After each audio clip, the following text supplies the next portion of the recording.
Kagulat World, isang nakakakilabot na tagpo ang naganap sa Hong Kong Open na muling magharap ang Pinay tennis sensation na si Alexandra Ayala at ang Canadian rising star na si Victoria Mboko. Dalawang magkaibigang naging magkaribal sa loob ng court. Sa tatlong set na po ng tensyon, rallies at emosyon, pinatunayan ni Ayala na siya ay kabilang na sa elite level ng WTA. Kahit natalo sa dikit na laban, 3-6, 6-3, 6-4, ang mundo ay nagulat hindi lang sa kalidad ng tennis, kundi sa ipinakitang respeto at pagkakaibigan ng dalawang young stars pagkatapos ng laban. Nag-viral agad ang eksenang nagyapan ng dalawa sa gitna ng court, isang simbolo ng sportsmanship at tunay na pagkaibigan. Sa post-match interview, ibinunyag ni Mboko na it's never easy to play one of your friends. Habang pinuri naman ni Ayala ang kakayahan ng kanyang kalaban at kaibigan. Hindi lingid sa mga fans na bago ang match, spotted pa ang dalawa na magkasama nagkakape at nagtatawanan. Patunay na ang kanilang ugnayan ay higit pa sa competition. Sa loob ng court, bawat palo ay may kasamang emosyon.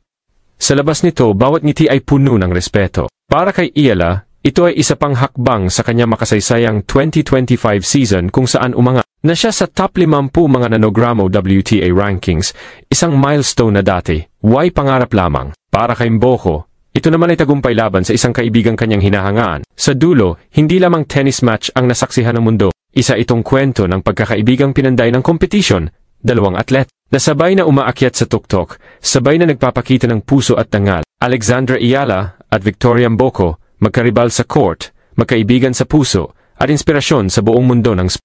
Sa Hong Kong Open 2025, muling umingay ang pangalan ni Alexandra Ayala matapos niya makaharap ang kapwa rising star na si Victoria Mboko ng Canada.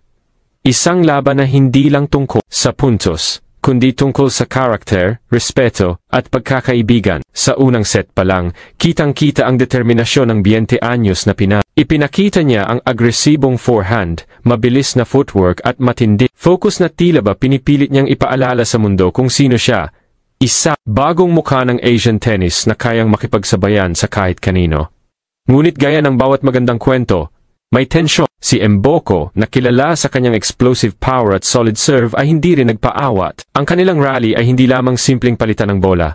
Bawat palo ay puno ng emosyon, bawat punto ay tila maliit na digmaan ng dalawang magkaibigan na parehong gustong manalo pero ayaw sakta ng isa't isa. Umabot sa 3 sets ang laban, nagpalitan ng momentum, at sa huli, nakuha ni Mboko ang panalo. 3-6, 6-3, 6-6. Ngunit higit sa scoreline, ang pinakamalakas na tunog ay ang palakpakan ng crowd matapos silang magyakapan sa gitna ng court. Viral agad ang moment na iyon. Dalawang batang atleta na pinili ang respeto kaysa yabang at ang pagkakaibigan kaysa karangyaan. Sa post-match interview, sinabi ni Mboko, "It is never easy to play your friend, but Alex pushes me to be better." Sagot naman ni Alex, "We compete, but we also support each other." Sa likod ng spotlight, matagal na pala, magkaibigan sina Alex at Victoria. Pareho silang nag-training sa Canada noong junior years, parehong dumaan sa mahihirap na qualifying rounds, at parehong umangat sa WTA rankings dahil sa disiplina at tiwala sa sarili. Ang laban nilang ito sa Hong Kong ay hindi lang sport story. Isa itong simbolo ng bago henerasyon ng tennis, kung saan ang respeto sa court ay kasing halaga ng panalo. Kung tutuusin, bihira sa mundo ng tennis ang ganitong klase ng ugnayan, dalawang batang atlet na parehong may matinding kompetitibong apoy pero piniling maging magkaibigan sa gitna ng laban. Para kay Alexandra Ayala, si Victoria Mboko ay hindi lang kalaban, kundi inspirasyon din. Sa isang panayam bago ang Hong Kong Open, inamin ni Alex na si Mboko ang isa sa mga pinakamasipag at pinaka-grounded na player sa tour at isa sa mga dahilan kung bakit siya patuloy na nagle-level up sa bawat torneo. "We push each other. When she wins, I feel proud. When I win, she is the first to congratulate me," ani ni Alex. Sa kabilang banda, hindi rin lingid kay Mboko ang respeto niya kay Alex. Sa loob ng circuit, kilala si Alex bilang the calm storm. Laging composed, walang drama, pero may presensyang ramdam kahit hindi nagsasalita. Si Mboko naman ay kabaligtaran, expressive, high energy, at palaban. ngunit dito sila nagkakabalanse. Sa tuwing magtatagpo sila sa court, parang dalawang magkaibang mundo ang nagbabanggaan, pero laging nagtatapos sa yakapan at ngiti. Maging sa labas ng tennis, malalim ang koneksyon ng dalawa. Ayon sa mga fans na nakasubaybay sa kanilang WTA journey, madalas silang makita magkasama sa training camps, coffee breaks, at charity events para sa young athletes. Sa social media, palitan ng good luck at see you soon ang dalawa na nagiging inspirasyon ng maraming kabata tennis players sa Asia at Africa, dalawang kontinente na unti-unting umaangat sa global stage ng tennis. Kaya nang muling magharap sina Alex at Victoria sa Hong Kong, hindi lang ito simpleng rematch. Ito ay simbolo ng respeto, pagsisikap at pagbubuo ng bagong kultura sa women's tennis, isang kultura ng suporta at pagkakaibigan. Habang patuloy na umaangat si Ila sa WTA rankings, dala niya hindi lang ang bandera ng Pilipinas kundi ang mensaheng kahit sa gitna ng matinding competition, may puwang pa rin ang kabaitan at pagkakaibigan. Sa huling bahagi ng Hong Kong Open Showdown ni Alexandra Ila at Victoria Mboko, ramdam ng lahat sa stadium ang kakaibang enerhiya, hindi lang dahil sa matinding rallies, kundi dahil sa respeto na bumabalot sa bawat Pagkatapos ng laban, hindi agad naghiwalay ang dalawa.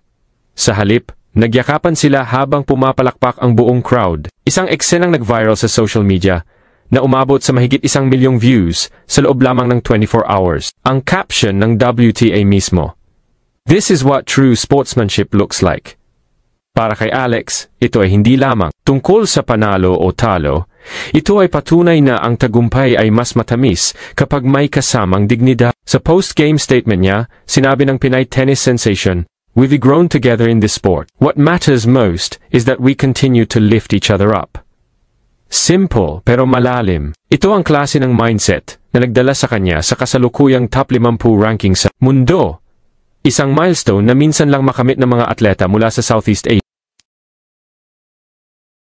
Habang patuloy siyang umaakyat sa rango, nakikita ng mga eksperto na si Alexandra Iyala ay hindi lang isang player, isa siyang representasyon ng bagong henerasyon ng global tennis, mga batang atleta na nilalaro ang laro, hindi para sa fame, kundi para sa respeto, inspirasyon at koneksyon. At sa bawat laban niya, dala niya ang bandera ng Pilipinas, pinapaalala sa mundo na kaya ng isang Pinay na makipagsabayan sa pinakamalalakas.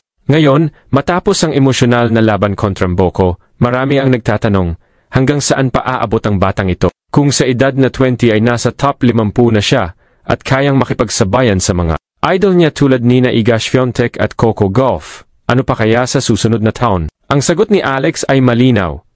The journey is far from over. At sa bawat palo ng raketa niya ramdam ng buong mundo ang mensaheng iyon. Ito pa lang ang simula ng isang Pinay legend in